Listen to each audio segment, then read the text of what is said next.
Good morning, everyone. Welcome to the Dawn Patrol. I'm Cliff Krieger, your host. My co-host, Eileen Delrossi, is on the phone. Hi, Eileen. Good morning. Good morning, everybody. Yeah, it sounds Welcome like she back, just woke John. up. Did you hear Eileen say, welcome back, John? Thank you, Eileen. And our guest is Bill Johnson. And how are you, Bill? I'm fine, thank you. Good morning. You enjoying the cool, 43 degrees out there? It was a little cool this morning. It is the first day of autumn. Starting at 1:30, you told me earlier? Well, let's see. I think it's 1:20. 1:20. I'm sure it's on his agenda. Yeah. So today is the 22nd, and there are only 100 days remaining until the end of the year. The national debt clock is sitting around $37.5 trillion. One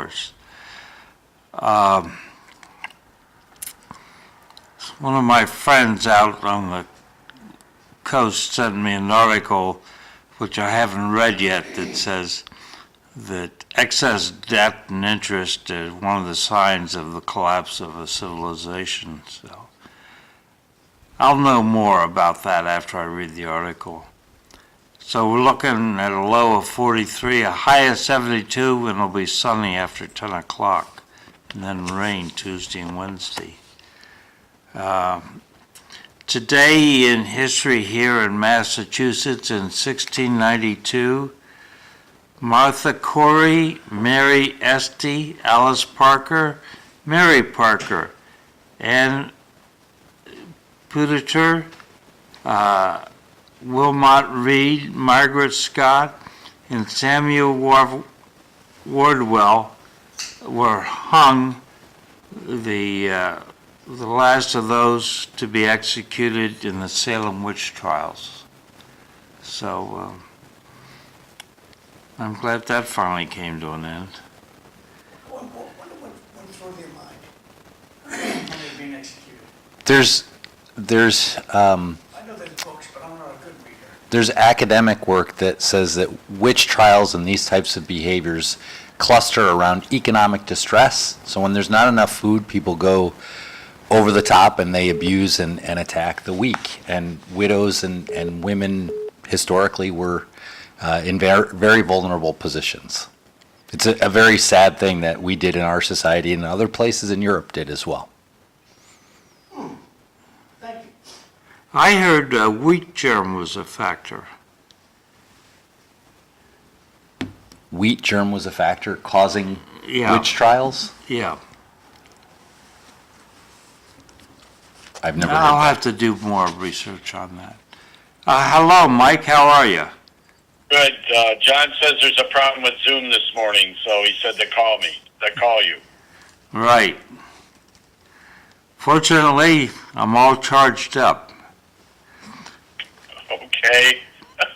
Today in 1776, Nathan Hale was hung for spine during the American Revolution. What's his famous line, "I regret that I have but one life to give for my country"? 1823, Joseph Smith claims to have found the golden plates after being directed by God through the angel Mahoney to the place where they were buried. Thus we have Mormonism.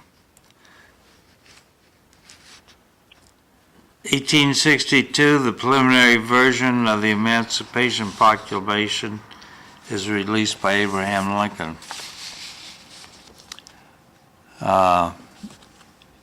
In 1896, Queen Victoria surpasses her grandfather, King George III, as the longest reigning monarch in British history, later surpassed by her great-granddaughter Elizabeth. In 1948, Gail Halverson, a pilot in the United States Air Force, officially started parachuting candy to children as part of the Berlin airlift. That was, if someone didn't invent that, that was a lucky information campaign stroke. In 1975, Sarah Jane Moore tried to assassinate U.S. President Gerald Ford, but was foiled by the Secret Service. In 1976, red dye number 4 was banned by the Food and Drug Administration. 1979, a bright flash resembling the detonation of a nuclear weapon is observed near the Prince Edward Islands, and its cause was never determined. The Prince Edward Islands, you might think is off the coast of Canada, but it's off the coast of Africa. 1980, Iraq invades Iran, starting a nearly 8-year war. And in 1991, the Dead Sea Scrolls were available to the public for the first time. Who wrote the Dead Sea Scrolls? What? They were a series of scrolls uncovered by I think it was a young shepherd in a cave that went back 2,000 years and represented scriptural writings. Understood, but do we know who wrote them? We do. They're monastic sects that sort of broke away. Monastic sects. They're Monks. well, when you say monks, it implies Christianity. They were not Christians. They were Hebrew peoples that were not centralized and Jewish monks. Sure, they were breakaway groups that recorded scriptures, and some of them they have very old copies of what are modern scriptures. I think the book of Isaiah, maybe. Yeah. So they wrote down the history in the Israeli area during those times. Yep. Thank you.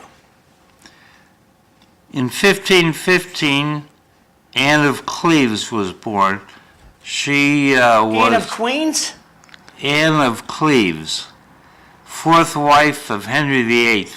She lasted from 8 January to 12 July. That wasn't very good. She must have been a real itch.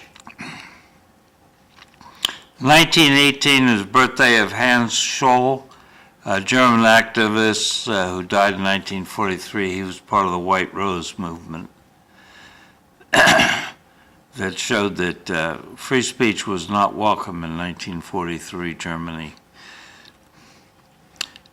In 1989, Irving Berlin died. Russian-born composer and songwriter who was born in 1888. He What a had a guy. pretty long run. What a guy. Yeah. Never heard of him. Have you ever heard of White Christmas? Harry Como? Yeah. Heard That was the song. written by the Jewish immigrant from Russia, Irving Well, Berlin. who played the piano? Well, not Irving Berlin. He was not very good at it. Okay, so there were a lot of people involved with that. Yeah, he wrote the song. He also wrote Anything You Can Do, I Can Do Better from, That's popular too. let's see, Count Your Blessings Instead of Sheep. Easter Parade, In Your Easter Bonnet. Remember that? Yes. Gentlemen Prefer Blondes. God Bless America. How Deep is the Ocean? I've got the sun in the morning and the moon at night. I got my love to keep me warm. Luncheon at the automat. Do you know what an automat is, Sean? That's where you bring your clothes to get them washed. Bunch of washing machines in there. No. That's Yeah. where you bring your coins to get your food. You've got little boxes. Never around here. Never around here, Never okay. around here. I've been here all my years. I don't ever remember an automat. Oh, how I hate to get up in the morning. Didn't make the top 10. And you can't get a man with a gun.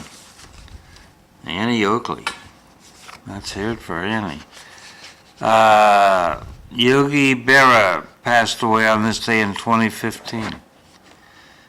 It's American Businesswomen's Day. Fru. Hang on, guys. Hi, Fru. We're trying to merge you in. There you go. Good morning, sir. Good, you got here just in time. Okay. Today is the equinox. It happens officially at 1820 Greenwich Mean Time. So I'm glad you dialed in, Fru, because the first question I have is the Lowell preliminary election. Did you draw any conclusions from it?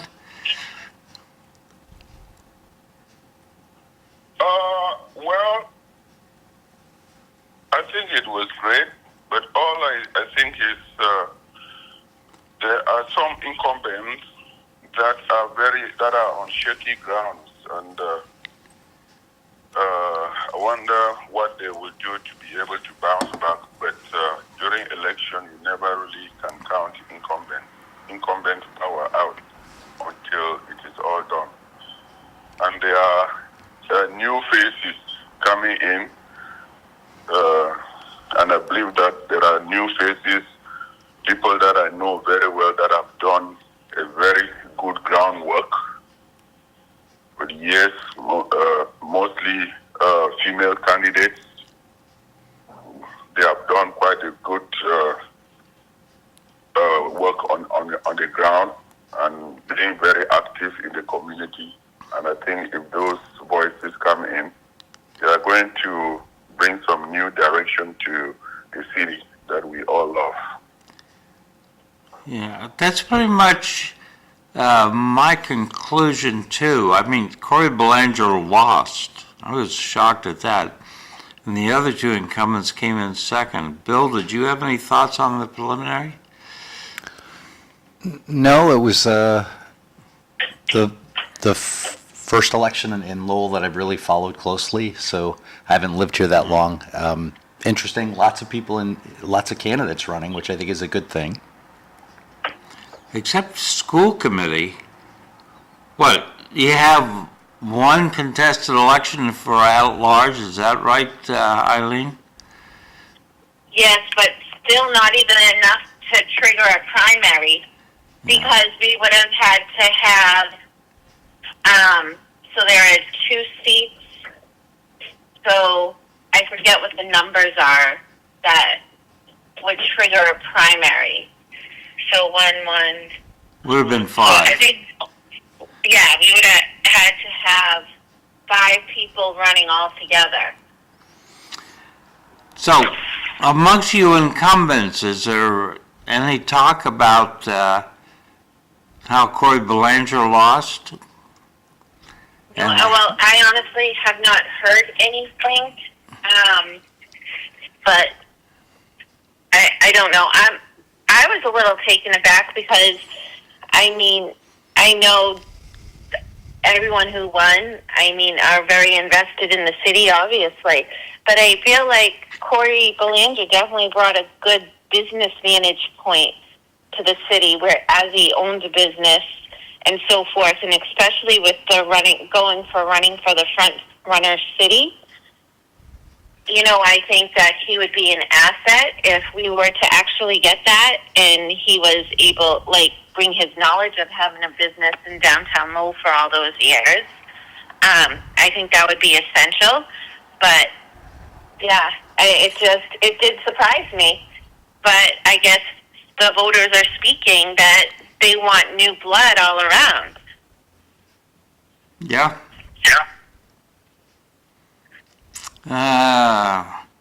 Unfortunately, the producer's out. Yeah, go ahead, Fru. The dynamics of the city is changing. Oh, sorry. dynamics of the city is changing. Only that people do not want to acknowledge it and also acknowledge the new people who are coming in and contributing economically, socially, culturally to the development of our city. Until we wake up and embrace everybody as one who is coming in with something to make this, to push, to propel this city forward. Those who are hanging in there and thinking that they are the owners, they are the landlords, they are the only ones who can govern, who know how to govern, will find themselves in embarrassing situations. Yeah, there is a little parochialism as I blow in myself. On the other hand, I feel like the city has been fairly decent to me. I'm on the License Commission. I get to be on John's show. People talk to me like I'm a real human being most of the time. How did you find, Bill? You've been in the city, what, 3 years? Yeah. I love Lowell. I've really enjoyed my time here. In attending community meetings and whatnot, there's a good sense of community and people care about the city. There's problems in the city. It has problems, and that's fine. That's what government is for, is to work on those problems. But I like the civic mindset here. So, it's a great place to live. Yeah. Okay. Shifting to the western part of the country, yesterday, I want to talk about the Fed. They raised the interest, they dropped the interest a quarter of a point. Is that going to make a hill of beans a difference? Do you think, Bill? Well, there's a lot of concern about inflation, right? And the economy is slowing. We saw it in the last jobs report. I think the tariffs are slowing things down, so it makes sense to cut interest rates. But obviously, if you cut them too much, there's a lot of pressure in terms of inflation. We don't want to go back to where we were. It's not very long ago we had, was it 9% inflation in 2021, I think? 2020 or 2021. Yeah. And a lot of that was driven by government stimulus. So we have to be very careful stimulating the economy. It's a tightrope act, right? If you cut too fast, too quickly, you'll get massive inflation. And if you don't cut enough, then you'll have spikes in job unemployment. So it's a tricky thing. I trust the guys at the Fed. I think they're doing the right thing in cutting. I think that's the way that the Fed has always operated, and that's the way it needs to operate going forward. Given the problems we've been having with adjustments to the employment numbers, should we go to something else like labor participation rate or something like that? Is that a question for me? Yeah, that's a question for you. So I would say, you said that there have been problems with the job numbers. I would say there's no problem with the job numbers, except Donald Trump doesn't like the job numbers. Other than that, there's no economist that I've seen, and I looked last night, there's no economist that says, hey, these numbers are wrong. Now, there has been criticism from the, I can't remember the guy that Donald Trump wants to appoint as head. Of course, it has to be approved by the Senate, of the Bureau of Labor Statistics. I can't recall his name. Yeah, Off the top of my head. He's an economist from the Heritage Foundation, and he has said they should generate numbers in a different way. But that's a methodology issue. The fact of the matter is the economy is slowing. The administration has made these decisions about tariffs, and that's their prerogative. They've made very clear that's what they want to do. But economists have said it will slow the economy, and it's slowing the economy. So changing the measure, I don't think, speeds up the economy. Oh, yeah, I agree with that. It seems like they're always adjusting the labor numbers.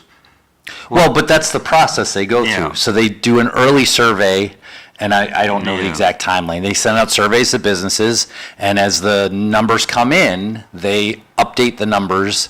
They don't have finalized numbers until about 3 months after the end of that particular period, and so they're always updating the numbers. There's been a historical way it's been done that way at least since the 1970s. Now you would point out that this most recent issue.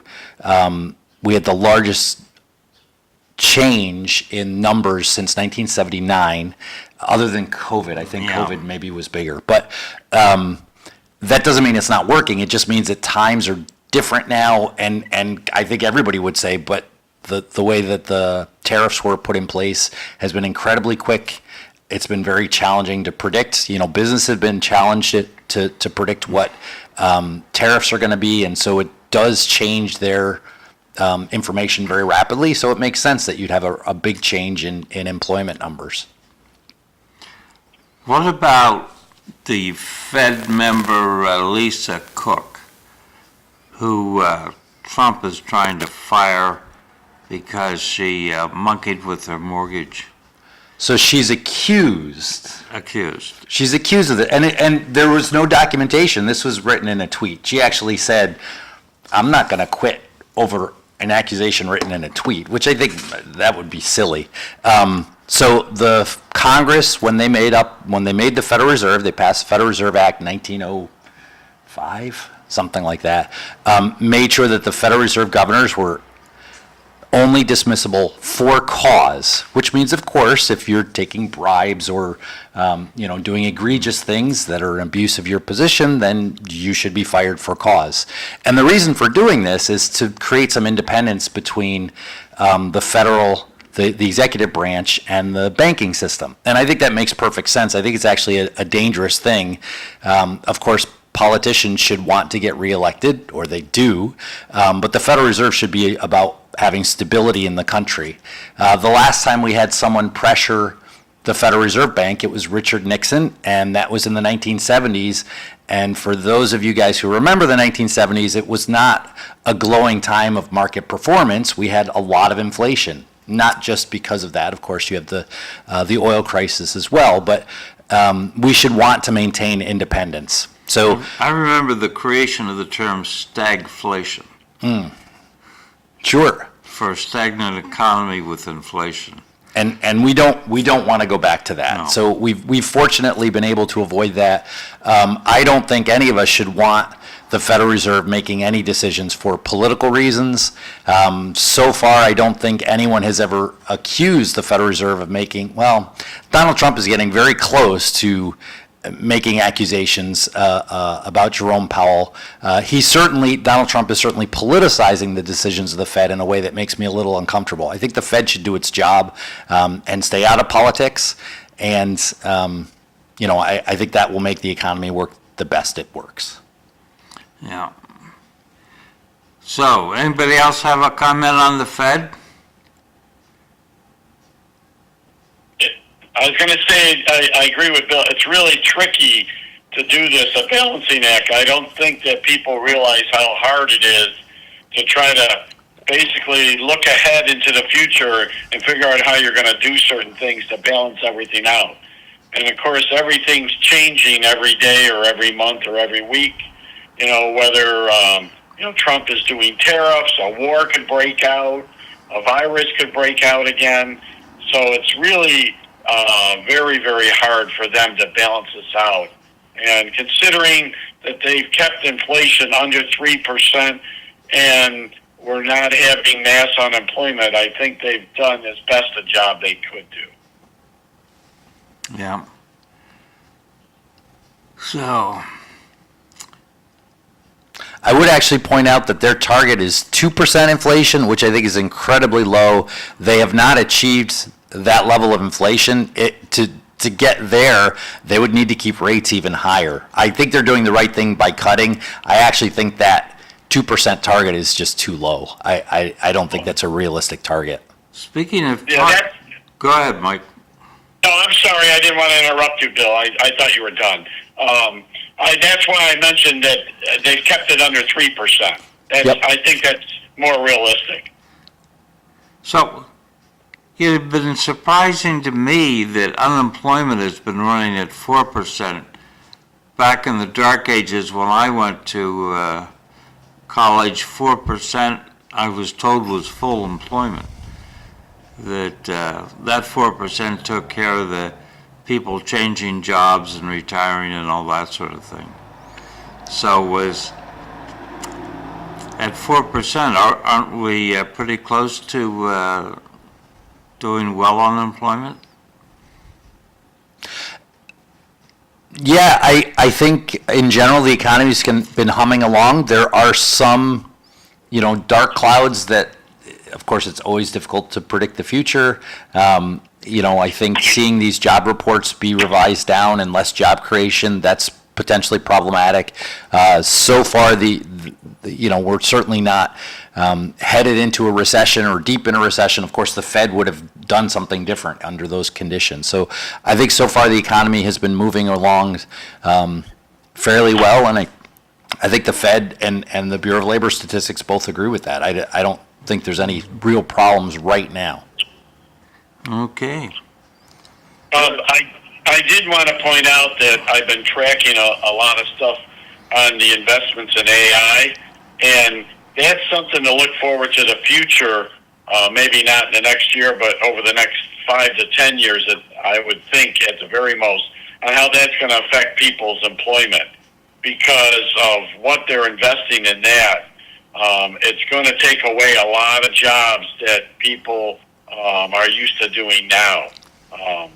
It definitely is going to affect people on different careers. It's good to be retired. Yeah, Cliff. Yeah, Fru. I think I agree with Bill. He speaks with statistics, but generally, Mike just took what I really wanted to say. When once you calculate the economy, you are calculating the economy in terms of skill and those who already have money investing and living well in the stock market also. But because of the recent technology, there are many that have been displaced, and there are many that you may look out there with AI. You think that these are humans doing this job, but those jobs are being filled by technology, and the new technology only make the richer and the poorer, and unreported unemployment massively. Yeah. I certainly think we have problems in our society with wealth inequality, and I agree with you, Fru, that AI is going to make that more challenging to work on. I think Congress needs to be smart about regulation, putting in place policies to protect workers. I think it's an important thing that we make deliberate decisions about how AI is brought into society rather than just letting AI come into society, change things in massive ways, and then try to figure out what the fallout. It'd be much better if we can get smart people together to think about how this will affect us as a society. Because I think that the coming turmoil is potentially large, and I think we want to try to get ahead of it rather than let it just happen and then see what happens. The changing gears, Tewksbury and Dracut Republican town committees are holding a memorial service tomorrow, Thursday, between 7 and 8 at the Tewksbury Bridge for Charlie Kirk. And I think anyone who would like to attend peaceful demonstration is invited, but Charlie's been gone now 12 days. There was a big memorial service yesterday in Arizona. I heard one number of 100,000 people showed up. I heard another that said they had to open a second venue and they had 300,000. Seemed like a lot of people to me. Did you know about Charlie before the event, Cliff? Did you follow him, watch him on YouTube? I was not a follower, but I knew about Turning Point before the assassination. So before And this, I figured that Charlie Kirk was a measurable factor in Donald Trump's victory last year in the election. as were you, correct? Well, not me. I mean, Charlie Kirk moved the needle on young voters, and President Trump benefited from that move of young voters into the Republican column last year. Okay, backing the bus up just a little bit. Bill, the Federal Reserve. Your doctorate. Do you guys know why he, like, what initially started him in entrepreneurship when he was younger in Chicago? Now, what was that? That I believe it was his high school, they used to sell these great cookies, and the price on the cookies went up, and he collected a bunch of people to speak out against cookie inflation, students against cookie inflation, and they called the group Saatchi. And that is kind of how he started, like, the first entrepreneurial thing. And I guess he was able to get the prices to come back down. But that's kind of the beginning of the start of the Turning Point USA, which he legit started out of his parents' basement in 2015, I believe. I think it's before that. 2012. It's quite a while ago, yeah. Yeah, he was born in '93. He's only a year younger than my son.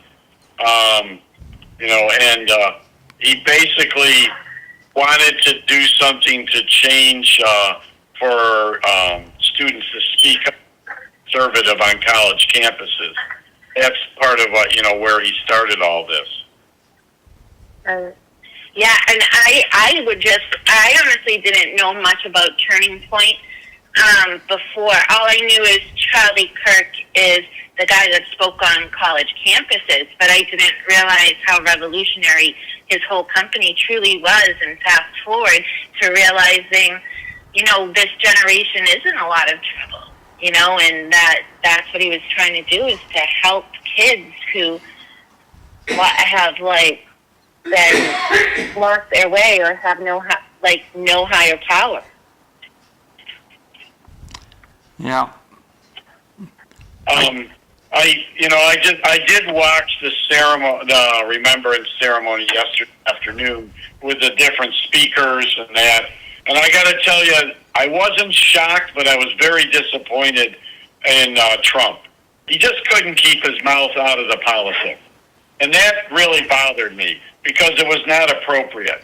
And, I support some of the stuff he does, but yesterday, Charlie Kirk's wife did a fantastic speech on what she did.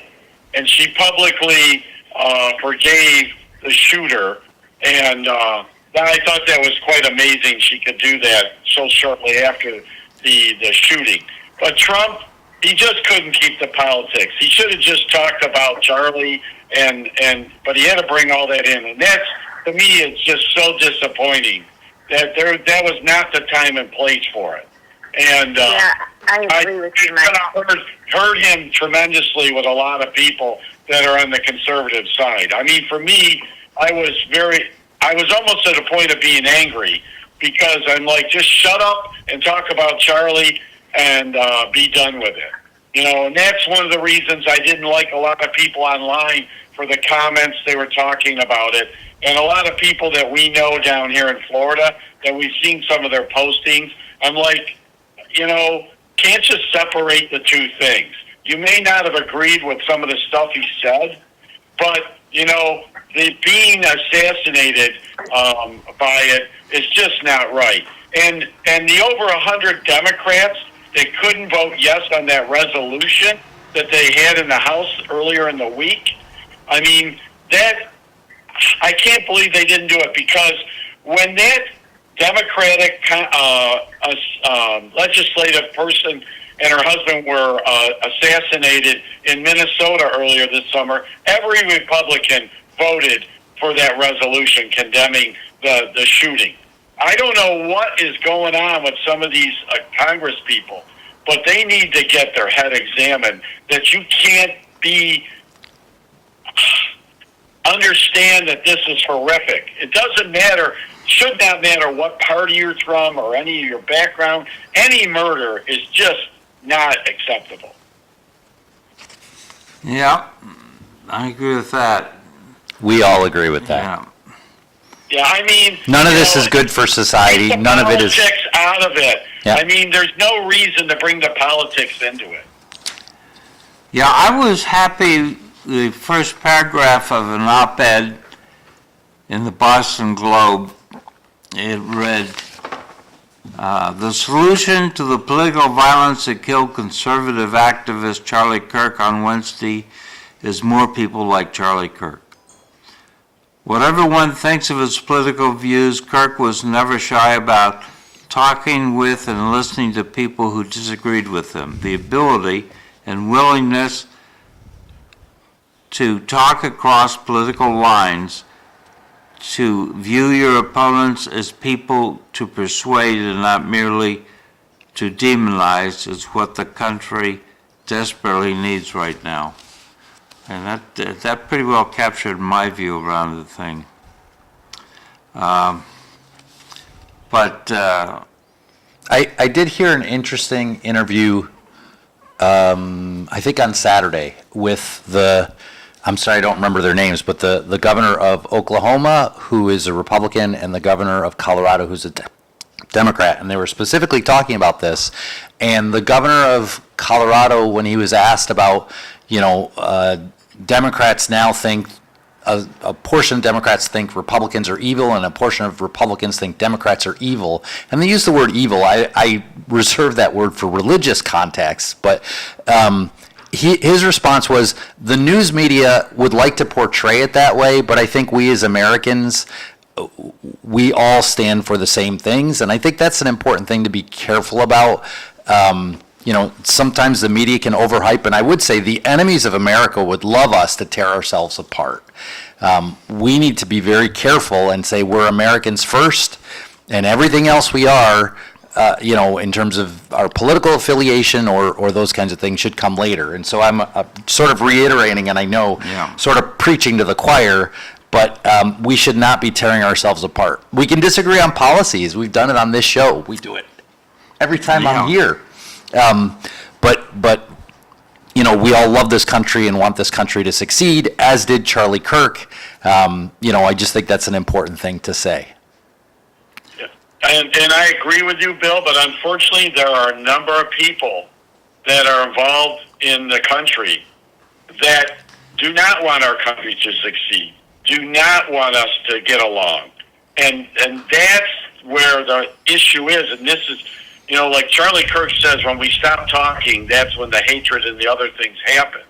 And, if you look at the text messages on Discord from the shooter and all the other stuff, how did his hatred form that he felt that he had to murder somebody to silence them? And, that's the real question. And the media sort of fans the fire on some of this stuff.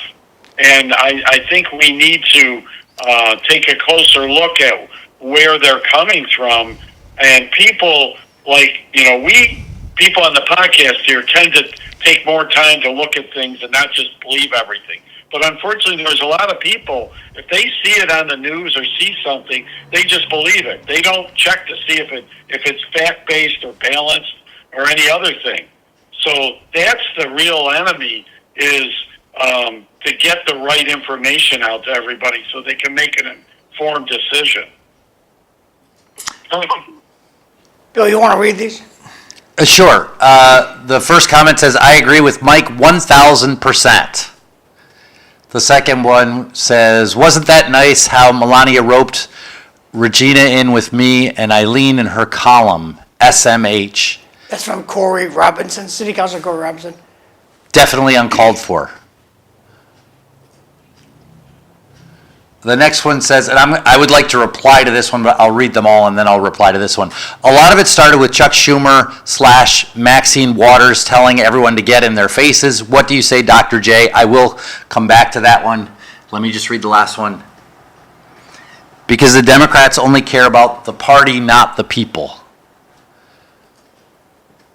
Okay, so I don't recall Chuck Schumer saying to get in people's faces. I do recall Maxine Waters saying something either, I think it's a paraphrase of what she said. I don't think that was good for her to do. Of course, she didn't say go out and shoot someone. I think that's an important distinction to make. We see this on both sides, people using language that is sometimes over the top and not language that I would choose. I think to allow,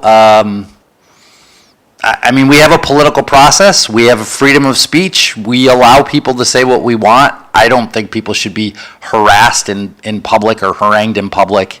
But of course, we live in an open and free society, and if people are unhappy with their politicians, they're welcome to protest them. They're welcome to carry signs. They're welcome to, speak to them in public.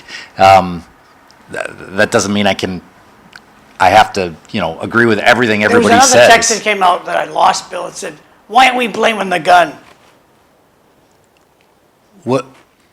I think it was just. So that rifle was given to him by his father. It was his grandfather's rifle. I'm sorry, I can't remember anybody's name today. But the shooter, Mauser. it was a family weapon that was passed down to him from his grandfather. Tyler World War II. Robinson? Yeah, I'm talking about Robinson, and I don't know. I mean, is that person writing that? They're just trying to cause a problem? Is that? Yeah, I think they're. So Jimmy Kimmel got let go because of remarks that he had made live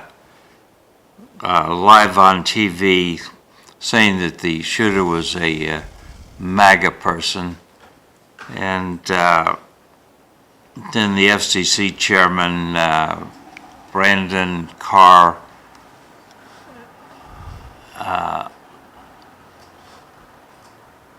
Yeah. That was a shooting at the So this the wedding was next door at a restaurant that I think it's called Sky Meadow in Nashua. I don't know anything about Over the this. Are there weekend. more details on the Nashua shooter? Is the what someone has written in? No. Well, I watched the Channel 7. I just happened to be up in middle of the night. I popped on the TV, put on Channel 7 for a second just to check the news. And you got this guy, live microphone outside the incident up in Sky Meadow in Nashua. And he's interviewing people as they come out of the hotel. So, what did you see? What happened? And this guy went into the restaurant. The rumor is, what he put up, my takeaway from what he said was one of the employees was targeted. He went in and shot the maitre d', and then he was going to take his gun and start shooting other people. And so some guy jumped in front of his wife and daughter. That's the guy who died. He shot somebody else. Then somebody who was there, a good Samaritan, took a restaurant chair and clobbered the guy with the restaurant chair, which put him into La La Land, the shooter into La La Land. And the shooter then went into the kitchen and then stumbled into the wedding reception. And people are running all over the place because this guy's just got cracked over the head with a chair, and he's very confused as for what he should be doing with himself. And now he starts walking around and giving people the finger. And this is all different people walking out of the hotel just to talk to this guy on Channel 7 Live. So it's all unscripted, uncut, raw. And so I get most of the story, and then he had something to say about the children are safe and free Palestine. And those are the only That's my takeaway, but the culprit with the gun is in Nashua Police custody, and they're going to have an autopsy today, if they haven't already had it yesterday, on the shooting victim, the guy who was murdered at the scene. So we'll get more details today, but the shooter's in custody, everybody's safe. Well, thank you to Channel 7 at 3 o'clock in the morning or 4 o'clock in the morning. It was amazing. Just raw stuff 7 was putting out there. So Jimmy Kimmel got fired. I thought the comment of the FCC chairman, Brendan Carr, was asinine, but the guy that fired Jimmy Kimmel, I think, was Adam Smith. I could be wrong. But,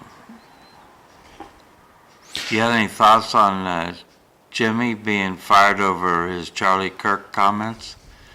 So I think we should start with what we, there's a lot of ways. Of course, I have lots of comments, Cliff. The first thing I would say is we don't actually have a good knowledge about the ideology of the shooter. I went and looked at a couple of articles last night and this morning. The sheriff's office in Utah County has been very tight-lipped about what this person believed, what this person said. In some cases, and we mentioned earlier the killing of the Democratic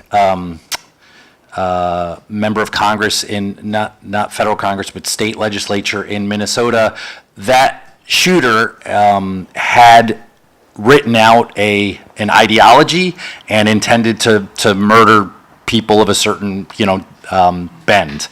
We don't know that about this shooter at this point, so Jimmy Kimmel was certainly speaking in a way that was not consistent with the facts. I would also point out, and I think this is important, you're talking about a comedian. That's not the same as saying something on a news station. So I think we have to hold news organizations to a higher standard than comedians. So there's who cares where he got the gun? Every time a conservative shoots someone, it's the gun's fault. Ridiculous spin from Dr. J. I think I was saying the facts. You may not care where he got the gun. I don't particularly care where he got the gun. But someone raised the issue, so I'm not sure what you're calling spin that I said. But I'm happy to hear, if you want to text in and say how I spun it. I was simply commenting on the facts of where the gun came from, as far as I know. So to finish my thoughts, I don't think we actually know the ideology of this person.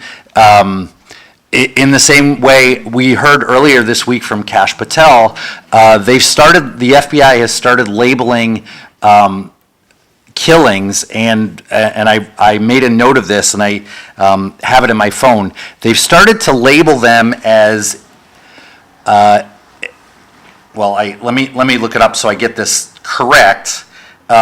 There's a new type of extremism which is called an NVE. So this is a nihilistic violent extremist. This is someone who doesn't have a coherent ideology. So for instance, one of the people who, in Pennsylvania, the assassination attempt on Donald Trump has been labeled by the FBI as a nihilist violent extremist. This is someone whose ideology is either muddled or not consistent. It's not consistently right or left. I don't think any of us should be happy about a new type of extremism, but it's hard to tell what these guys think or believe unless you read their writings. So that's what I think about the shooter. Now, with respect to whether Jimmy Kimmel should be canceled or whatever, I worry about political involvement, and I'm not the only one. People like the Senator Ted Cruz from Texas has said we got to be really careful that the government is involved in monitoring free speech. We just have to be really careful about this. He's concerned about it coming to hurt conservatives. I think we all should be concerned anytime the government is trying to regulate any sort of speech. One person's hate speech is another person's, open ideas or whatnot. So we just have to be really careful about that. I also am not happy about if it's tied in any way with the FCC. There's a lot of pressure the government can put that should not be put on corporations and that sort of thing. But if the FCC had said nothing, I think Jimmy Kimmel would still have been laid off. No. I don't know. You don't think so? You don't think he was a money loser? He wouldn't have been laid off last week. When would he have been laid off?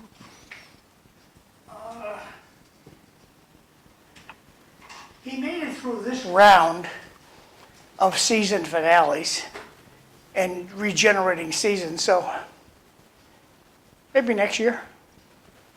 See, when a network loses money, like if that table you're sitting at right over there, if I chose to, I could deduct it on my taxes. So it's a loss to me to have all that studio equipment over there. It's a loss, and I can continue to lose that for 20 years if I choose so. So when they talk about the companies losing money, that's just because of the government. They're making money hand over fist. But when they look at the TV cameras, they're not going to throw those out. That studio's not going away. I mean, they had trucks of stuff drive away that Kimmel owned, but the network's not losing any money.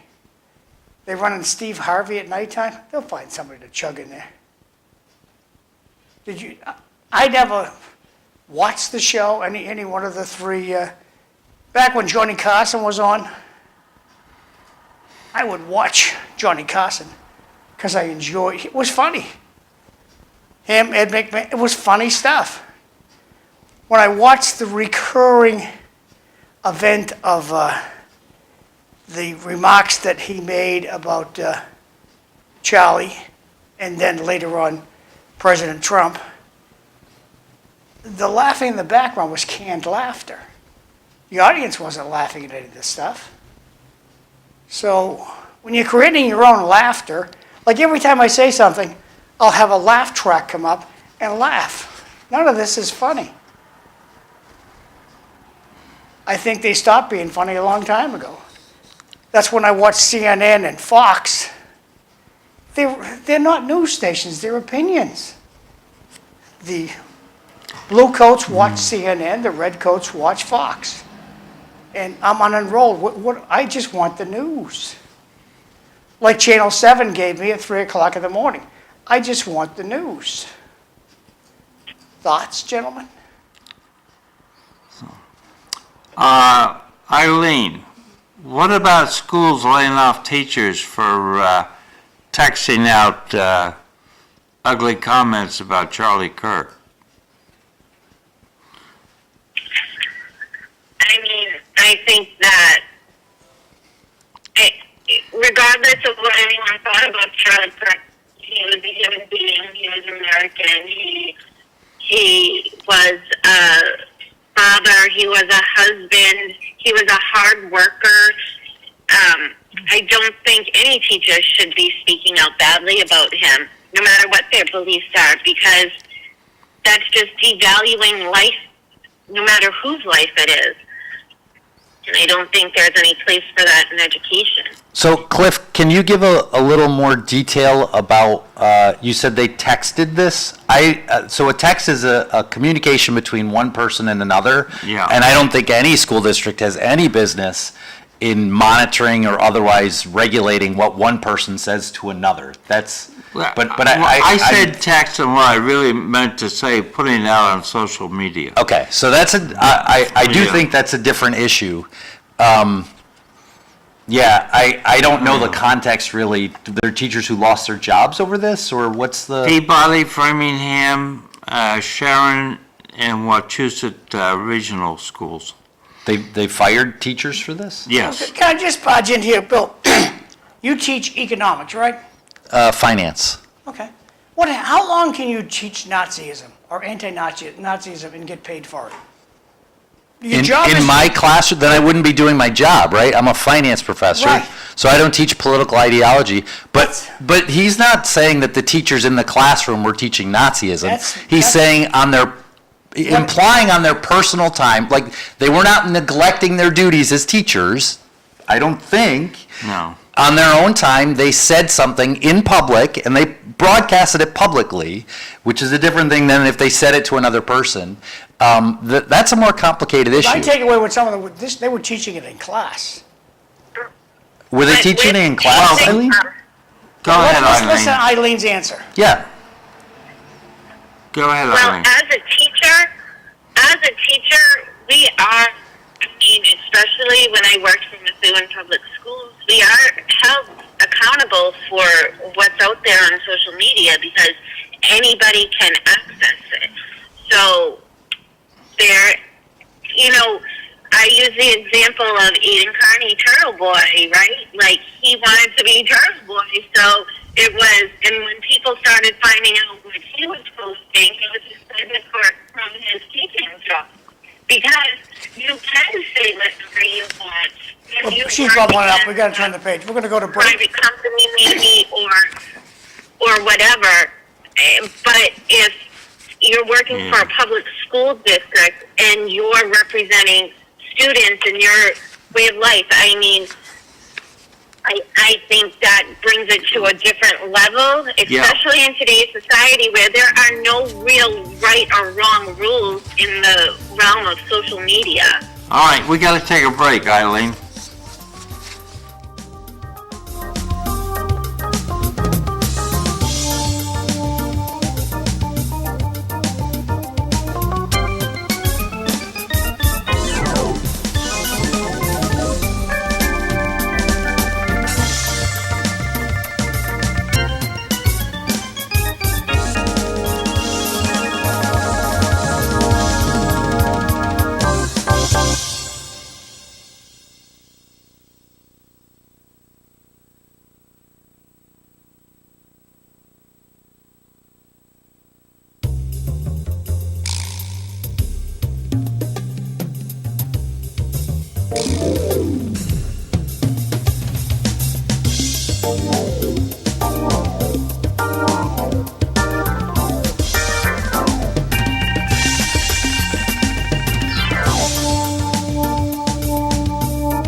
So we had just a couple more clips that we're going to read here.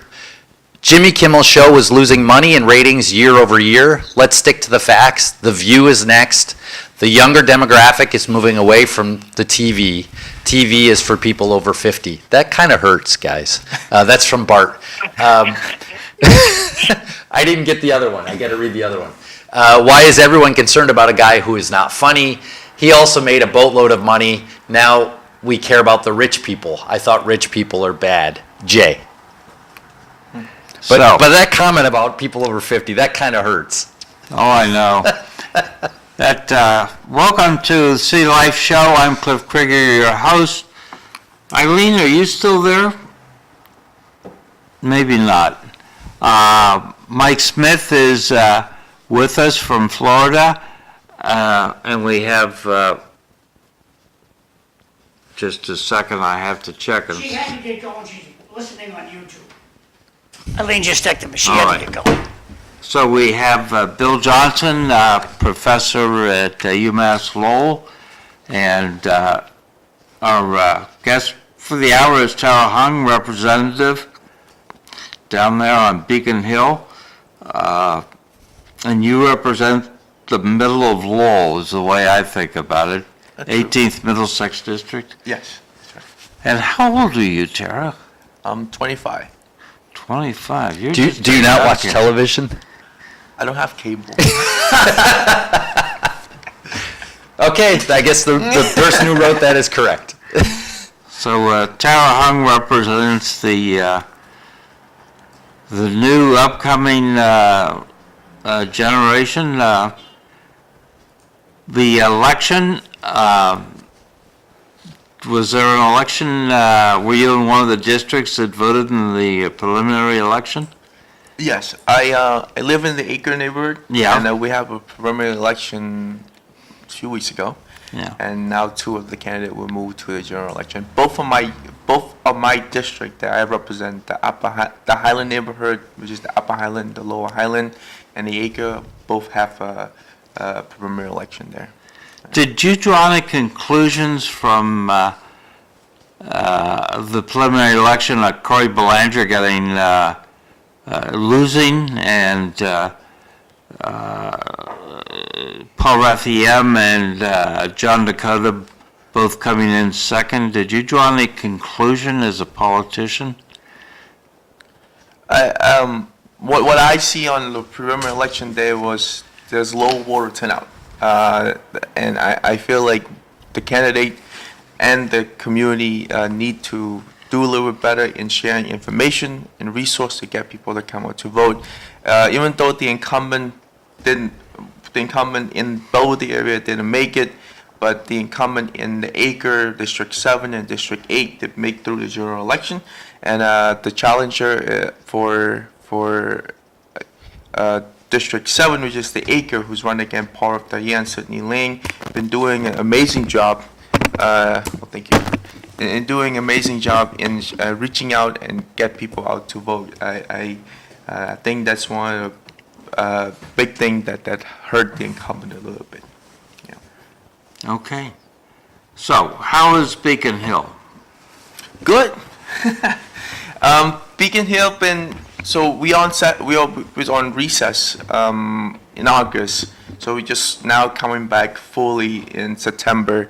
There's a lot of hearing that has been going on, as I am a part of the Should be good committee for an hour. Thanks, for Bill. Joint Committee on Development Small Business, Environment, Natural Resource, Election Law, and Higher Education.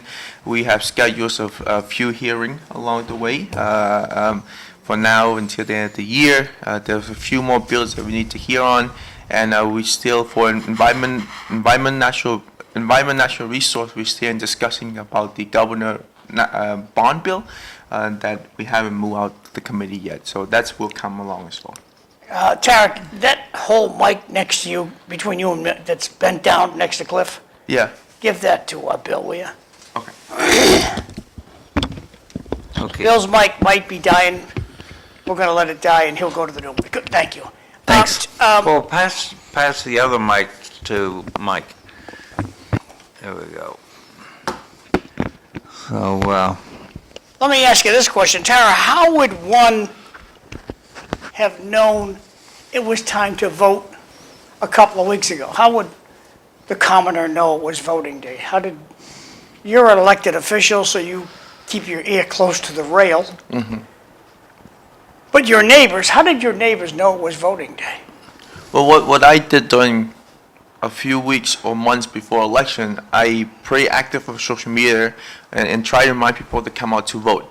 But they didn't. So what do you think happened? Do you think they knew it was voting day? I think we always seen the preliminary election or primary elections always lower turnout because people have not really engaged in those process yet. But what we have to continue to do is that instead of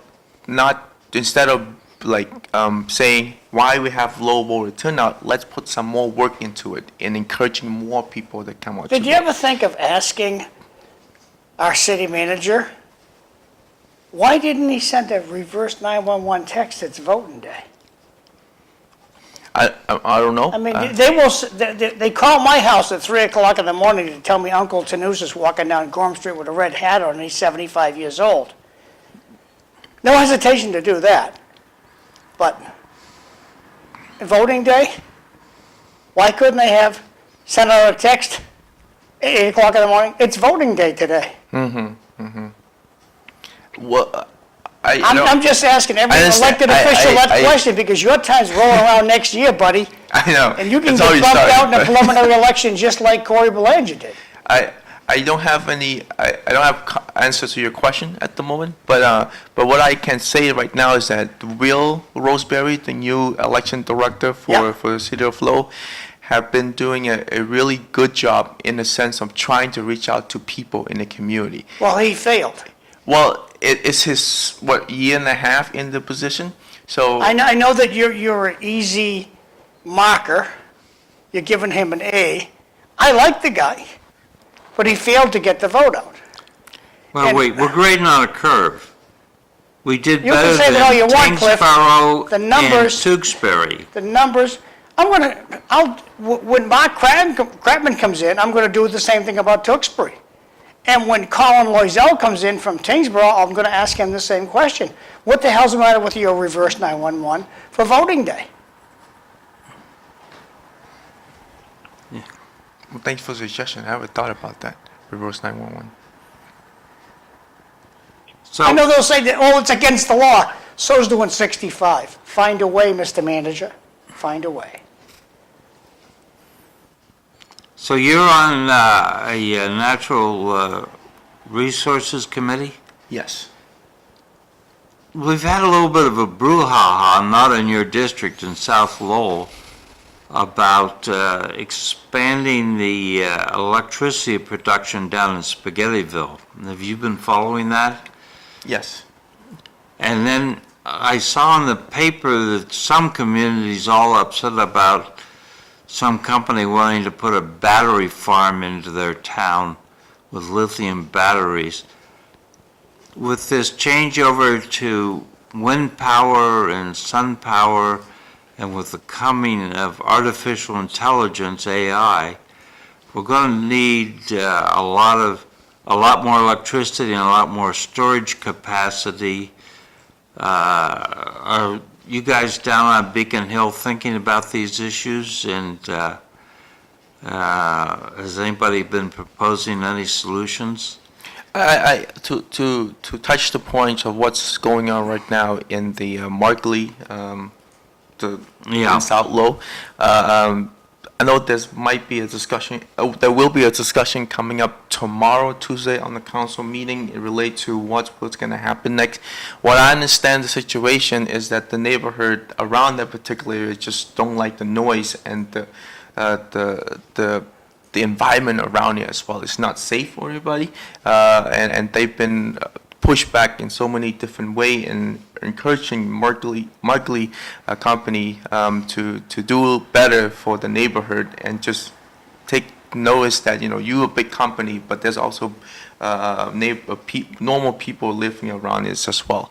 So I have to wait and see what's going to happen tomorrow in the council meeting, and we're going from there. And I also been getting contact from a few environment advocacy group to relate to this topic as well. So I'm still learning, still trying to understand a little bit more what we can do on the state side to help the neighborhood, but we have to wait and see what's going to happen tomorrow. But we do need more electricity, right? Yes, well, we need more green energy and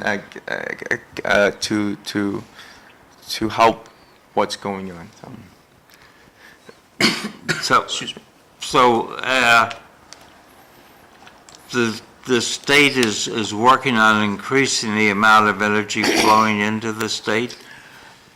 Yes, that's including the governor environmental bond bill that the governor proposed a few months ago.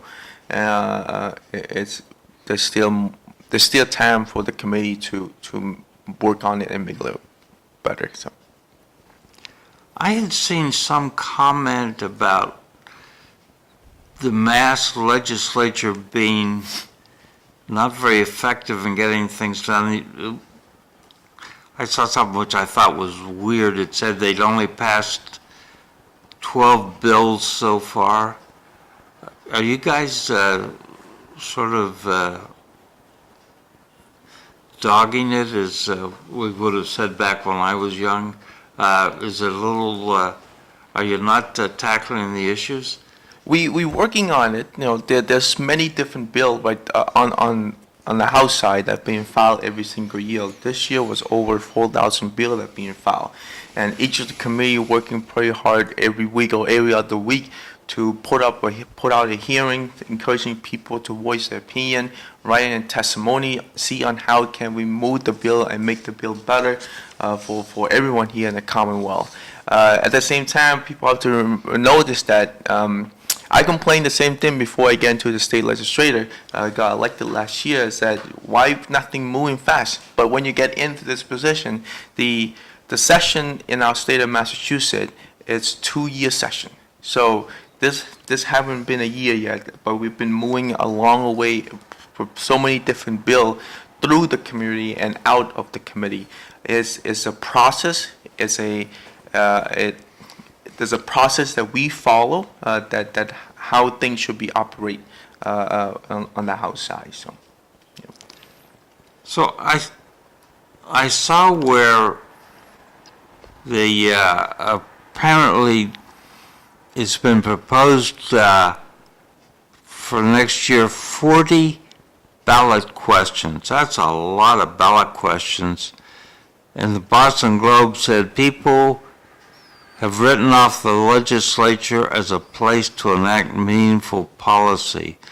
So, so the Attorney General, Andrea Campbell's got these 40 ballot initiatives that we're going to have to deal with on the ballot. Do you take this as a bad sign? Does the leadership on Beacon Hill take it as a bad sign? I can't talk on behalf of the leadership, but what I can say right now is that this is the first time I heard. I haven't really followed with the ballot question or ballot initiative of much, but all I've been hearing, there's a few main topics related to rent control or voter ID that will come up, but we'll tackle on that issue and talk more about it when it officially get on the ballot. So, what do you think about voter ID to vote? I don't support it personally.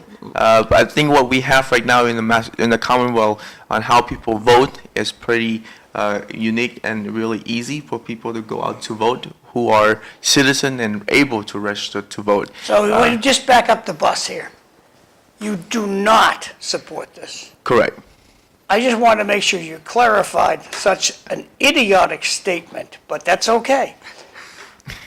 I want to make sure the John. public knew you said you do John. not support voter ID. Have you ever gotten an email from the show saying that, we're nice to people on the show? Never.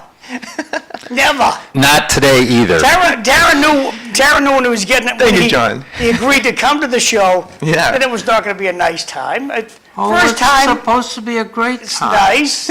And I just wanted, no, he flew right over not. Well, When you rewatch the program this afternoon. I just want to be clear right now. I do not support voter ID. The reason why it make it hard, like it create a blockway for certain people. Do you have an to ID show on to you? vote. I do. Okay, good. Bill, you got your ID on you? I'm not showing you. Cliff, you got your ID on you? I have two different IDs. I'm going to ask the audience now, okay? Excuse me, you're sitting out there in your pajamas this morning. You got your ID on you? Jared, why is bet it they do. hard for people to get an ID? But this, let me finish this sentence real quick. Okay. The system we have right now on allow people to go out to vote. If you register to vote, your name and your information is in the system, and make it easy for people to show up to that first table, tell name and address, and able to go in to vote. I don't see the reason why people have to bring ID with them to show that they are citizen and able to vote if they already registered to vote, right? And some people cannot. Comes in handy when somebody's voted in your name already, like in my case. Some people cannot afford ID or don't know how to get ID because of language barrier. How do they go to the bank? Where they come from. That's on you guys in the legislature. How do they go to the bank? What happened? How do they go to the bank and get their money? Some people don't have a bank account either. Oh, really? How do you get money then? If you don't have a bank account, how do you get money? I don't know. But that's what I experienced, that's what I heard from the community. Voter ID is just make it hard for people to go out to vote. When you run into one of your constituents that does not have a bank account, would you kindly ask what their name is and then report that to me so I can go ask them why they don't have a bank account?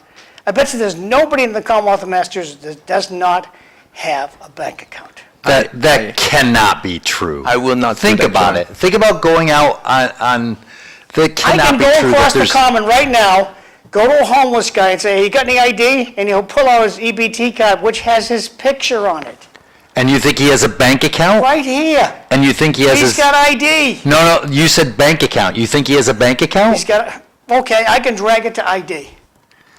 Okay, now you're changing You know your what? story. You get this free from the Commonwealth. It's called the, So I would like to know Mass from... Health Card. If I may, oh, it's I don't know what it's called. so DTA card. Tara, you said if someone is registered to vote, they should be able to go and vote, and without an ID. I think that was your statement. I don't want to put words in your Right, mouth. so I just want to make it clear that when people register to vote, they require, on the voter registration form, they're required to put either the driver license number or the last four of social security. That does proof of residence in Massachusetts, in their community, and as a citizen of this country. But why do you need to do that second step? Go to the poll and then present your ID. What happens if you forgot your ID at home on the election day, but you already registered You to get turned vote? around at the bank. But that's different. How's it different? This is voting and the bank. It's my money. Okay, it's your money, then it's My your money, it's my bank. Right? So but those it's are their bank vote. policy. The bank is a different issue, though, And right? I'm just saying, the Because that's a policy, bank policy. the policy in today's lying society, we have a society that doesn't lie, they just make up a fairy tale. Wait, John, you Well, say someone voted in your name? Yes, right across the street, someone voted in my name, and then you already voted. No, I didn't. So what happened to that person? Well, Did you not get to vote? They put, oh, no, they let me vote. They were like, Can I just, this is Mike Smith, I just like to ask a question. So if I heard this right, when people register to vote, all they have to do is either put down their driver's license number or the last four digits of their social security number. Do they have to show a social security card or a driver's license to prove that they are that person? That's what I'm asking. What do you mean? When you put the number in you there. You said, I listened very carefully. Yeah. You said when they go to register to vote, they either have to put down their driver's license number or the last four digits of their social security number. Correct. Did not say they had to show your social security card or their driver's license when they do that. Because anybody could come in and if they, on the web now, you can get social security numbers, and I just listened to what John said. They could just write that down and they're registered to vote, and then they don't. That's why you need to show proof when you go to vote. Because if the process doesn't require you to show the legal documents when you register, then what's to say that person is not falsely putting down numbers and then goes and vote? When you put those information in on the voter registration form and you sign on it, when it go to a system to verify if you are a resident or not. And if you are not, it will not let you go through. That's the system we have right now in the Commonwealth of Massachusetts. I cannot talk on your behalf in Florida or other state, but that's what we have right now, and it's been working pretty well.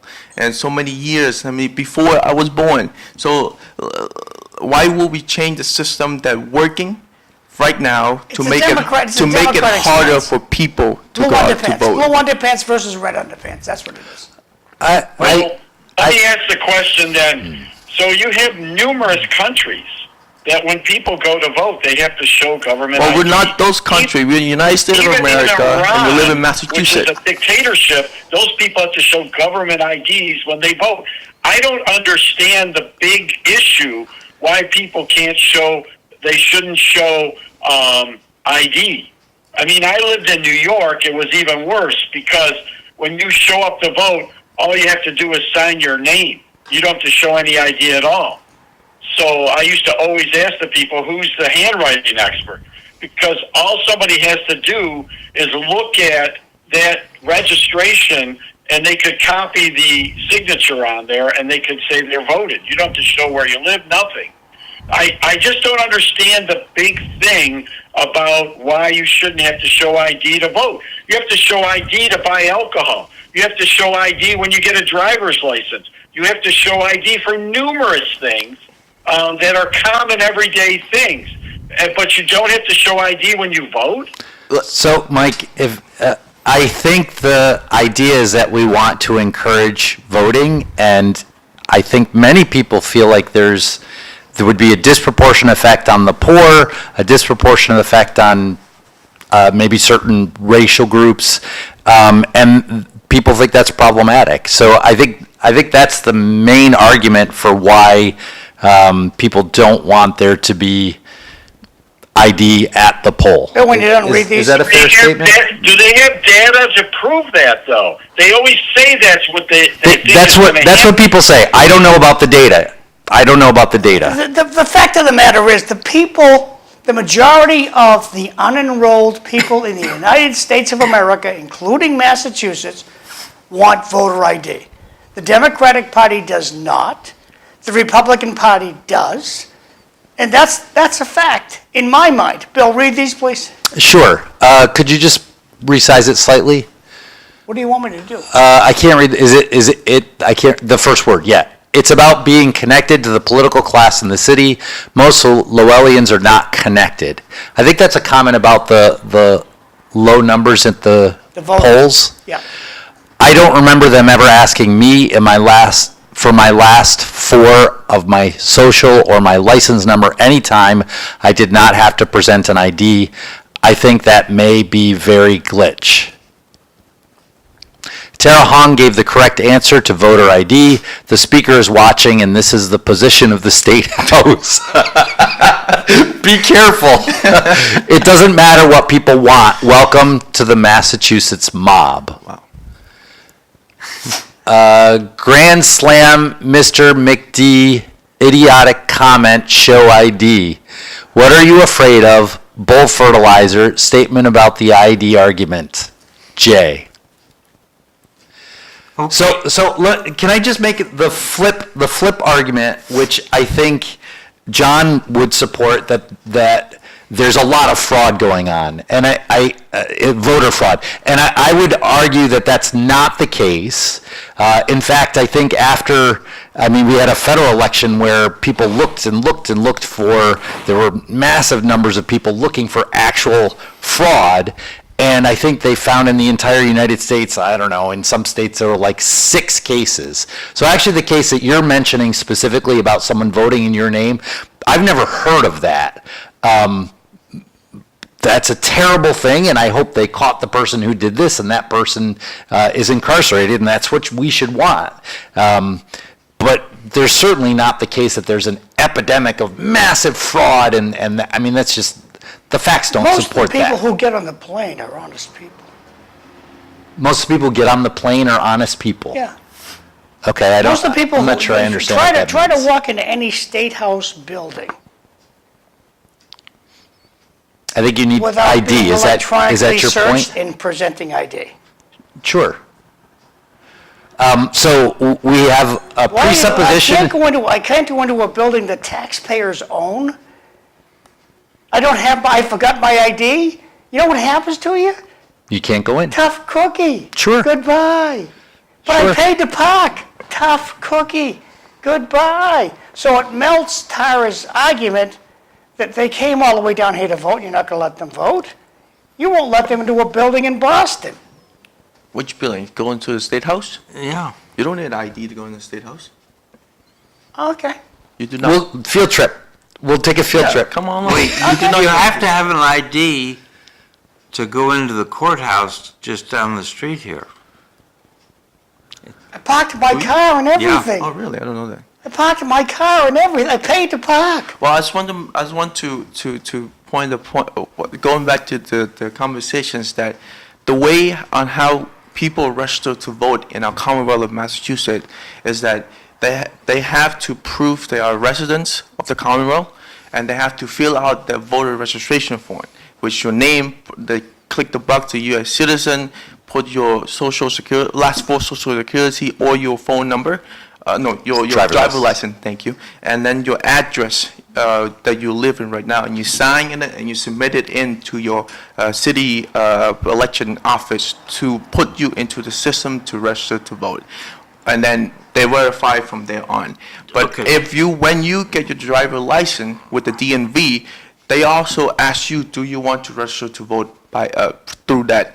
And if you are able to register to vote, and with proving your last four, your address, your residency of this community, this Commonwealth, that's we have the How do we system that prove verifies citizenship, though? Everything is in the system that we already have.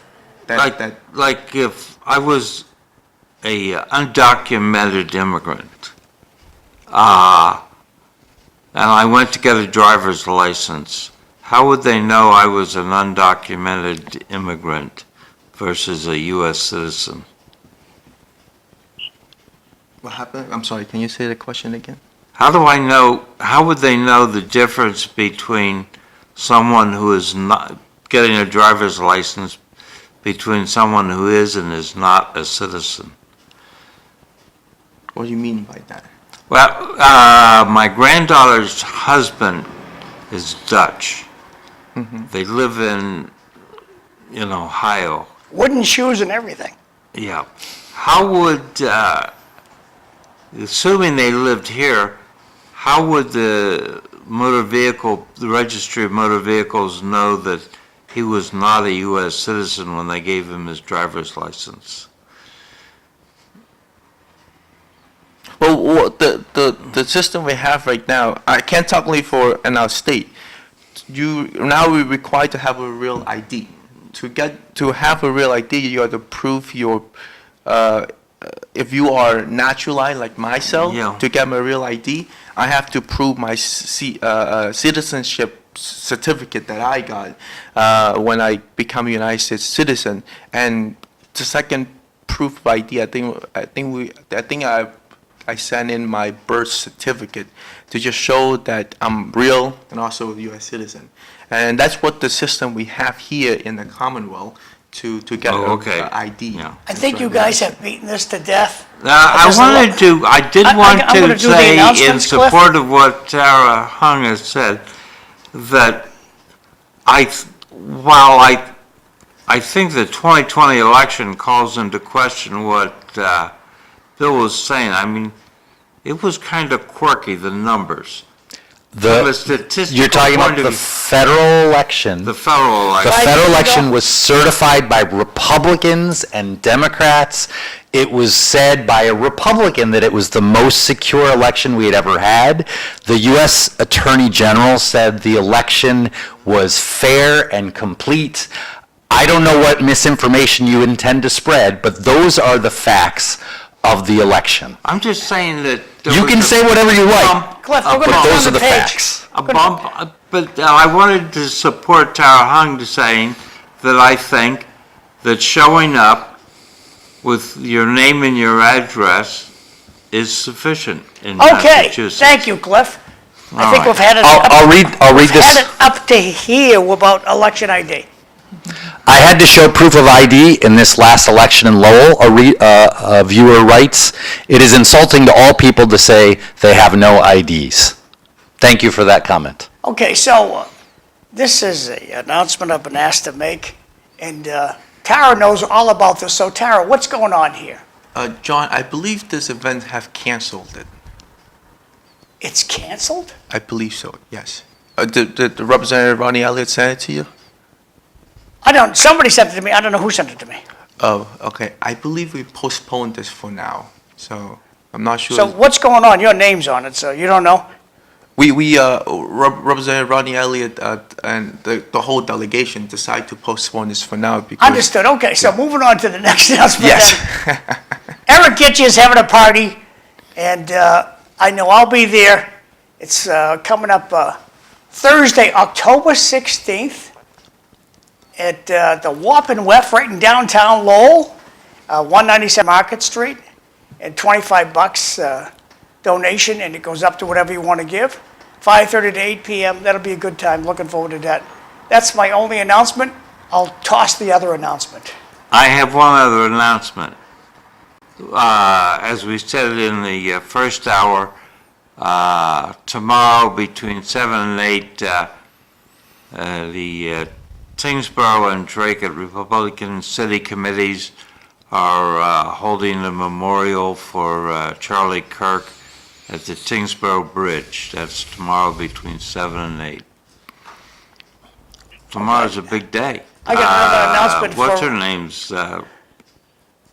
Kamala Harris's book is coming out tomorrow. So, Bill, you want to read this one? Sure. The state makes you show ID 3 times before you can purchase weed. Drugs are more important than your vote. I think that's a misinterpretation. I thank you for the person writing in. We want to encourage people to vote, and so we really want to make it as easy as possible for people to vote. And we don't necessarily want to encourage people to buy weed. Well, I also want to go back to this, is that to be able to vote, you have to register to vote. To register to vote, you have to fill out a piece of paper that prove your name, your citizenship, your address. You have to prove your driver license number or your last 4 social security number. You have to hand sign it and send it in to the election office in your city or town. And that's how you get your name to be able to register to vote in our Commonwealth. You can do that by yourself or through the RMV, the system that we have right now, to make it easier.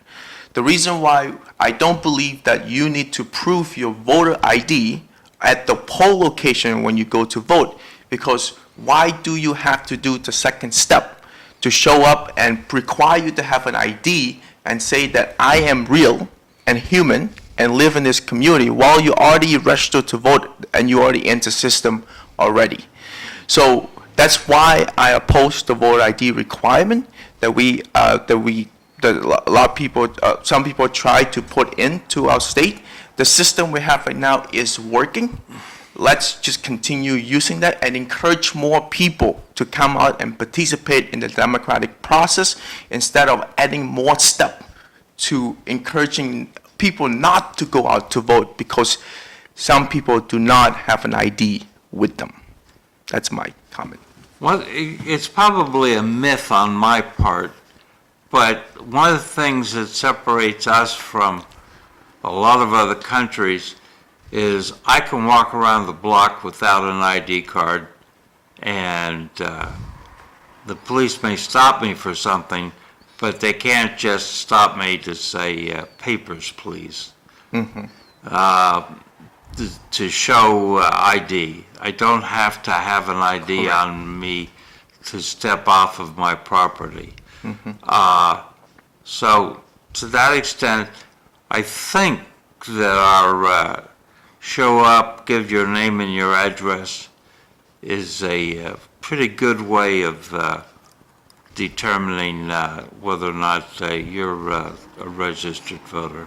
Correct. On the other hand, if someone votes for you, that's a bad thing and it needs to be tracked down. And you should be allowed to fill out a provisional ballot and have that adjudicated. The other thing is you have to be careful mail-in voting. My youngest son did mail-in voting, and I think when it got to the voting office, it went in the circular file, because he showed up to vote in the presidential election, and he was very unhappy because they hadn't registered him to vote. So there are at least 2 states, maybe more, that they conduct their entire poll by mail-in voting. So I think Oregon and Utah, if I'm not mistaken, everything is mail-in voting. Those states seem to think that's a good idea and it works for them. Obviously, they save a lot of costs in doing that and a lot of disruption as well, for what it's worth. The fact that Oregon thinks it's a good idea is proof of nothing. The fact that Utah thinks it's a good idea makes it an interesting topic for discussion. Okay. I mean, the U.S. Postal Service is very, very professional, and, that's a system that seems to work in those states. Bill, I would agree with you. I voted for 30 years by mail, Bill, so I understand mail-in voting. if those votes had serial numbers on them, I'd agree with you. When I can replicate the ballot without a serial number, that's wrong. We don't have a serial numbered ballots. So are you saying that people could, in theory, get an absentee ballot, make 12 copies of it, and Yes. fill out 12 ballots and send them Yes. back in? And what name would you propose they put on it? John Well, McDonough? I'm just telling you, I could replicate the ballot. Right, but you then have to put a name associated with You're that ballot. assuming- You're assuming the bureaucrats are gonna do a fantastic job at checking. So, Did they vote for your friend? Yeah, then put it in the box. so Massachusetts. during COVID, I filled out a mail-in ballot, and I had to put my name on it, right? I had to sign across the flap of the envelope and that whole thing. I'm sure Cliff had to do the same thing when he was in the service. and Read these sending- two, Bill. Sure. Mr. Smith is correct. Who's in charge of checking all this stuff? I think that refers to the Massachusetts voter registration. And can you register to vote on voting day in No. Massachusetts? The answer is no. The answer is no. The deadline is 10 days before election day. You have to register 10 days before election day, and if you don't register by then, you cannot vote. They will turn you away on the poll location. So they can, why can't they, so they do turn people away on voting day. If you are not I registered parked to and vote, everything, paid for my parking. if you are not registered to vote, yes. You So, pay to park to I've been vote? listening, but I have one more question pertaining to the voting. So I'm going to tell you, when we moved to Florida from New York, Kathy, who has a green card because she's from Canada, went to get her driver's license, and all she had to do is give her, give her a New York driver's license to get a Florida driver's license. And while we were there, they said, "Would you like to register to vote?" Now, they didn't ask her if she was a citizen or have to show she was a citizen to vote in Florida. Fortunately, she said, "No, I can't because I'm, have a green card, I'm a Canadian citizen." So, but if she had said, "Yeah, go ahead and register me," she could have voted. And I don't know how they She do would it have in been, Massachusetts. but Mike, she would have been committing a crime to do that. I mean, Okay, but, okay, I understand that. I understand, but I'm just saying, in the system, they are not, she moved from one state, because to get a driver's license, you don't have to be a citizen. So I'm just saying, is that, I'm just saying in Florida, there's a loophole there. There is a problem that people could register to vote that are not citizens. What I want to do is ask, is that the same process in Massachusetts? Somebody comes from another state with their driver's license, and now that you've got real ID and you can register to vote when you go to the DMV, how do they We verify do have the that? process here in Massachusetts, which make our state better than Florida, is that to able to get your license now, you require to have a real ID driver license. To get a real ID, you have to show proof of citizenship, any proof that you are a resident of Massachusetts. And if you are an immigrant, like myself, what I did to get my real ID, I'm going to say this again, I have to prove my citizenship. I have to bring in my naturalization certificate when I swore in to be a United States citizen, and also prove my date of birth to get a driver license here in the Commonwealth of Massachusetts. And that's the system we have, and have been working. I'm not sure how things work in Florida, but Massachusetts is working, and no need to change that. So before you go, we're running short on time, Tara, so what I want to do is, I know the speaker's watching this morning. Good morning, Mr. Speaker. Thanks for watching on YouTube today. Tara, is there, and I ask Rodney Elliott this all the time. I rarely see your other colleague, the Cowardly Lion, but I'm going to ask you while you're here. Is there any mindset down there to have electronic ticketing? When you go down to Boston today, if you do the speed limit, they'll be very angry at you doing the speed limit. We all speed in Massachusetts. We all speed up at yellow lights. And our insurance rates are crazy. I just think it's time, the the cops are too busy to give tickets. Why don't we have all these magical signs? You're doing 55 and a 35, and it blinks, slow down. Send me a friggin' ticket. Well, John, I Is there a remember. mindset down in Boston to do that? I remember our conversation last time I was here a few months ago. You mentioned this as well. I've been trying to find a way to start this conversation with Mass DOD Thank you. to understanding and try to figure out if it's possible to install. You can't in ask a Massachusetts. bureaucrat. Don't Well, ask a just bureaucrat. ask for opinion because they are the one who running it, the stuff going on. And I personally, what my role as a state representative in this past 9 months in this role is that I've been trying to represent the people in my district, the constituent in my district as in any way I can to bring resource back to support them from small business to family who need housing or unemployed, but also I have to learn how to play the politics at the State House as well. The speaker's watching. Right. Good morning, Mr. Speaker. Great. Thank you for watching this. But it's the politics at the State House is not about individualism. It's a group effort to make things done, to pass things into law. You need a majority of the state representative to Again, I vote go on back, it. again, So I go back to Mr. Speaker. Mr. Speaker, on your way into the State House today, count how many cars pass you, as I know you don't exceed the speed limit. Page 2. Anybody who has an electronic scooter or an electronic bicycle must wear a helmet. Pass a law, please. The funeral homes don't need the business, okay? This is what's happening. I see more and more electronic bikes riding down the street every day. These kiddos don't have helmets. These are new. They go wicked fast. Let's nip this in the bud. You got to wear a helmet or the police confiscate the vehicle. John, would you put up that picture for me, please, while I ask my question of Tara? Picture, we sent it in text, yeah, okay, I'll go look for that. So,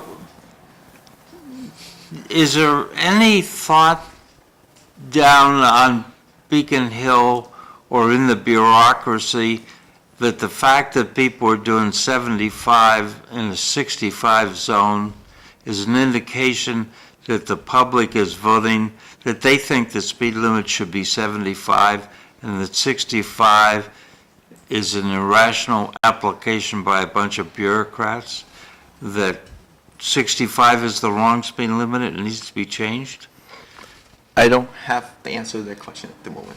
I'll have to do more research and You can understand more about Put it. that, you can put that in your pocket if you promise to Yeah. come back. But I I will would come back. I would be careful with that, right? Because if you raise it to 75, maybe everybody drives at 85.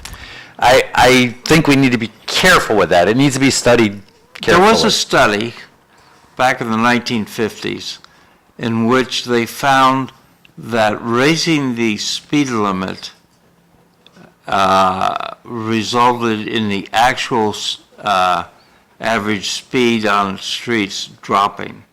When if the speed limit was like 25 and people were doing 35 or 40, if they raised the speed limit up to 35, the average speed that they were recording by the drivers actually dropped when the speed became closer to what the drivers thought was reasonable. But I think it needs careful study. That's the only thing I learned in the 1950s. I think it needs careful study because we don't just want to increase speeds for the sake of increasing speeds at the cost of lives. We all remember this one, and it's coming up. Remember, 55 saves lives. All right. Was that a text from somebody? No, that was Massachusetts' motto for years. Remember, 55 saved lives. This is Cliff's picture. All right, so this is 495, where you eastbound and getting off to get on the Lowell connector or to go north on Route 3. And you see this sign? It says to go to Lawrence, you can either go straight ahead or you take a right. There's 2 lanes on the right. So this sign is misplaced. I know this exact sign. The 2 lanes that are going straight ahead, that's where the sign is pointing. You can see way off on the right side, the 2 exits are labeled by something else, which is the connector. So if you go straight ahead and follow that black car and that white car, that takes you on 495. Can you, please, I'm sorry, can you text me this picture, and I'll Sure. send it into my master. So Cliff, you want this sign slid over to the left? Yeah. Yeah. Yeah, it's misplaced. Makes Because sense. there's 2 lanes on the right-hand side here. Yeah. Yep. That's right. And those are the 2 for the Lowell connector, if I should remember say- On right. Route 3 Yeah. north. Yep. Yeah. Yeah, please share the picture to me, and now I will. I'll report this to Mass DOT. So Thank Tara, you very anything on your much. mind, before, we're running out of time, anything you wanted to talk about today? Well, I just want to say thank you, have an opportunity to say thank you for the opportunity to come on your show again. I'm, this part of democracy, right? I enjoyed this conversation. I enjoy to hear each other out on how people, different opinion that we have in our community, and that's the only way to get things done. And that's what I decide to run for this position in the first place. The past 9 months, there's so many learning topics, so many different topics along the way, and navigated through the building at the State House. To admit to everybody, it's not easy, but I'm committed to continue to get things done for the district that I serve in the 18 Middlesex District, the Highland Acre neighborhood here in the city of Lowell. And I know that there's an election season for city council and school committee. It's important to have everyone to come out and vote in this upcoming November 4th election. There are many good candidates that are on the ballot, so if you have any question or want to know more about those candidates, this is what my tradition is, that I'm always offer me as a resource to help provide those information and help educate our community to come out, encourage people to come out to vote on election day this year. The next few months, we are at the State House itself. We still have a few hearing, many more hearing in my part of my 4 joint committee as well, to hear on community development, small business, environment, natural resource, election law, and higher education. We have many more bills on the floor to hear and get all the testimony and written testimony from our community across the Commonwealth, to encourage people to if you want to keep update and stay update with all of those work, what's going on at the State House, feel free to just visit my website at www.repterrahong.com, and in there's different resource on how to find when the hearing day are, what are the topic, and there will be a direct link for you to, it's easy for you to know what I am doing and what's going on at the State House. And as promised, as before I got elected during the campaign, is to bring better constituent service to the 18 Middlesex District. I have been doing that by providing active on social media, active on 1 month, every month I send out a new letters to people who sign up, and encourage everyone, if you want to stay updated, please sign up as well. Everything, all this information in the website, to just encourage, to just want to keep people informed.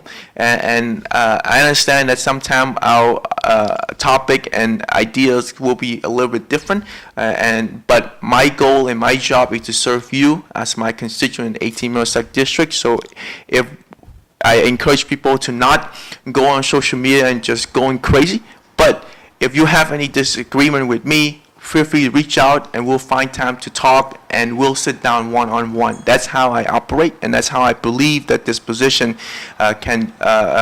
will serve you well and also get the job done at the State House as well. Did you say you do higher education down there? Yes, I'm on the committee on joint. I have a bone to pick Yes, sir. with the university, UML. Back in the day, continuing ed for seniors, veterans, and Native Americans, you could take a course by paying $30 and buying the books. Mm-hmm. And then they started going online. And for online courses in continuing ed, they're charging the full $1,000. And the reason that it has been given to me is it's a color of money issue. I think it's thwarting the desire of the legislature. The legislature set up this veterans, Native Americans over 65 rule to encourage these groups to do continuing ed.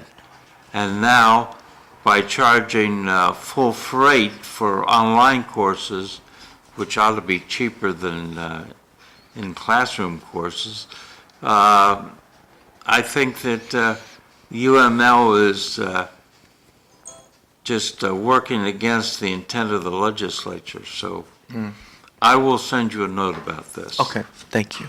And then one last thing I wanted to add is that I know that everyone's been talking about the work bridge for many years, and I just want to ensure everyone that it's coming along.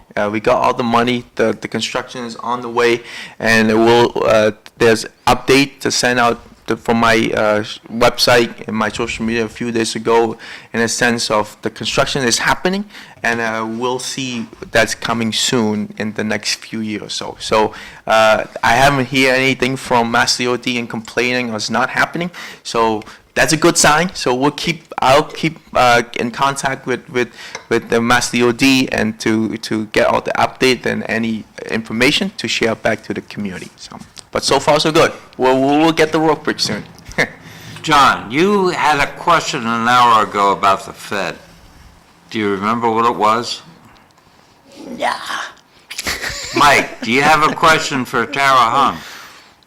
No, I don't have any other questions. I just chimed in about the voter ID. That's all I wanted. That's okay.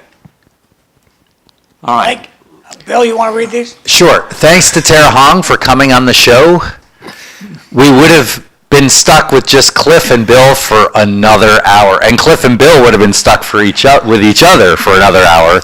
Next time, bring some donuts. Just kidding, Bart. It is pathetic. Next comment is, it is pathetic that the legislature has only passed 12 bills. D something. Is that true? That DW, yeah. DW. Is that true? We see our session's not end yet. Okay. There's more work to be done. It might be 13. Go ahead. Probably more. Great information as usual coming from Mr. Krieger. Hold UML accountable. And the last one. Did Rep. Hong speak on his support of legal shooting galleries?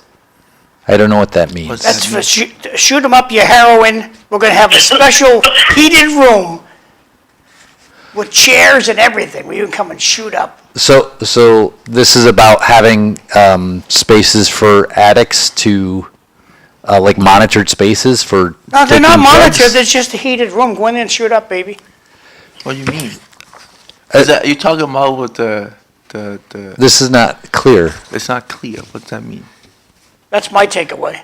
So All right. you know nothing of a place where heroin Well, we don't have addicts that can right- shoot up? Well, we don't have right now in Massachusetts, but I'm sure, I think, and what I believe is that it connects to this bill that I co-sponsor. I knew it's going to come up. But the bill H2196, an act relative to preventing overdose death and increasing access to treatment.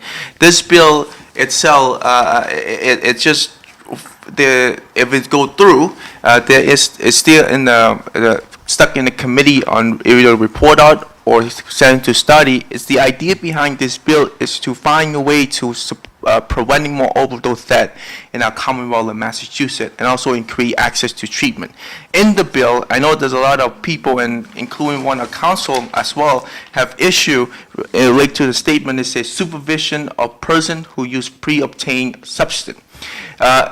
In the bill itself, if it go through, so I want to make it clear to people in our community is that if you read the bill closely enough, the bill, if it go through, it's requiring the Department of Public Health to set the guideline and approve any subject that go through that, to make it safe and also helping prevent more overdose death in our Commonwealth of Massachusetts. So the bill have not even get onto the third reading yet. We don't have any say in it yet. It's just passed through, haven't report out the committee yet. I have talked. Do you have to be in treatment to get to the galleries? One of the comments is you don't have to be in treatment to go to the gallery. Well, when we pass this bill, if Department of Public Health approve in the supervision of person who use pretain substance, there will be having a site for people to able to, if they use it safely. 30 seconds. But at the same time, will be people there to help supervising them and help them encourage them to come up and get all the treatment they need as well to not using drug going forward in their life. That is the purpose of the bill, and no time's up. But feel free to reach out if you have more concern about the bill. We're happy to sit down. We're gonna and say talk. goodbye, kids. How about if we stop using the word homeless to describe the various people on the South Common? Well, it's not just about that. It's about other issue as well that is going Hey, on. we'll see you tomorrow. Thanks, Tara. Thank you. Thanks, everybody. Thank you, Tara. Bye-bye.